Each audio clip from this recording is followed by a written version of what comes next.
আমাদের দেশে বহু জিনিসকে কুলক্ষী মনে করে না। তার মধ্যে বারকে কুলক্ষী মনে করে বা অলক্ষী মনে করে। কিছু কিছু বার আছে বা কিছু কিছু তারিখ আছে, কিছু কিছু মাস আছে, দিন আছে, সেগুলি কি অমঙ্গল, অশুভ, খারাপ মনে করে না। শনিবার খবরদার বিয়ে শাদী দিবে না। শনিবার খবরদার বউটাও দেখতে যাবে না। শনিবারে জামাই দেখতে যাবে না, না হলে কি হয়ে যাবে, বিয়ে টিকবে না। শিরক, নবী সাল্লাল্লাহু আলাইহি ওয়াসাল্লাম বলেছেন আত্ময়ারা তো শিরকুন।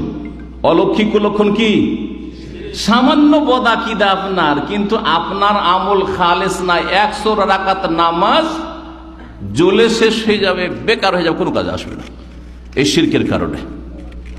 জি, রাত্রিবেলা আমরা দেখেছি, আমাদের দাদি আমল, নানি আমলে দেখেছি, আমাদের গ্রামে বেশ কিছু মহিলা বুড়িগুলো ছিল, মাগরিব হয়ে গেছে, তারপরে একটা গরিব মহিলা এসছে, কান্নাকাটি করছে যে সারা দিন গিয়েছিল ওর স্বামী কাজ কাম পায়নি, আর কাজ কাম করেছে তো টাকা পায়নি, এখন ছেলে মেয়েরা সব অনাহারে আছে।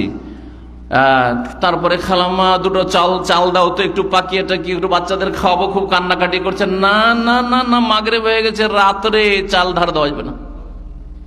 রাত্রে চাল ধার দিলে কি হয়ে যাবে, বাড়ি থেকে কোনো সামান যদি রাত্রে দেওয়া যায় সব বেরিয়ে চলে যাবে, সব বেরিয়ে চলে যাবে, বরকত শেষ হয়ে যাবে। শয়তান এসব ওহী করে রেখেছে, এগুলো হচ্ছে শয়তানের ওহী।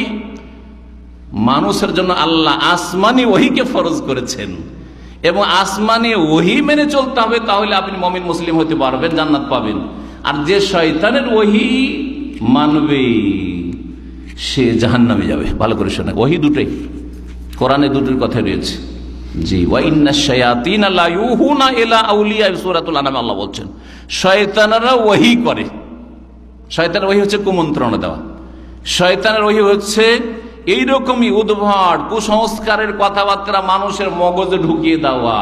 জি হ্যাঁ, এইরকম পিছন দিক থেকে বাইরে আপনি দেশ থেকে বিদেশে বেরিয়েছেন, আর হঠাৎ করে একটা জিনিস দিতে ভুলে গেছে আপনার মা, তখন পেছন থেকে ডাক দেবে, রে বাবারে থামরে একটা দেবো, ডাকবে না। আমি যখন সৌদি আরব আসি, কি একটা জিনিস মনে হয় ভুলে গেছে বাড়িতে, তো এক বুড়ি একটা দাদি আমাদের গ্রামের আছে, দূরের আত্মীয়, সেই মহিলা মানে আমার আম্মা বলছে যে ওই থামতে বলো, আমার ছোট ভাইকে বলছে থামতে বলো বা ডাকো। এই মাত্র উঠান থেকে নেমে একটু রাস্তায় নেমেছি, কিন্তু ওই বুড়ি শিখাচ্ছে যে রে পিছন দিক থেকে ডাক দিবি না, খবরদার পিছন দিক থেকে ডাক দিবি না, না হলে সফর কি হয়ে যাবে, সফর একবারে ক্ষতিকর হয়ে যাবে, বিপদ বালা মুসিবত চলে আসতে পারে। তুই সামনে গিয়ে ঘেরবি, ওকে শিখিয়ে পাঠিয়েছে, সামনে গিয়ে ঘের, আমি শুনতে পাচ্ছি কিন্তু সামনে গিয়ে ঘেরবি রে।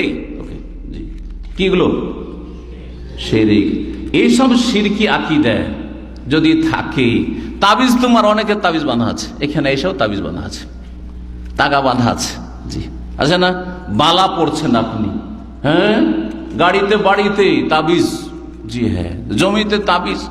তাবিজের নকশা আমাদের তো কোরআনে কারিমে করে দিয়েছে, তো অসুবিধাটা কি? শিরক কোরআনে কারিমে, তরজমা কোরআনের শুরুতে নয় শেষে অমুক অমুক সূরার নকশা, এগুলো সব শিরকে ভরা। আর তামাইমুশ শিরক, নবী করিম সাল্লাল্লাহু আলাইহি ওয়াসাল্লাম বলেছেন।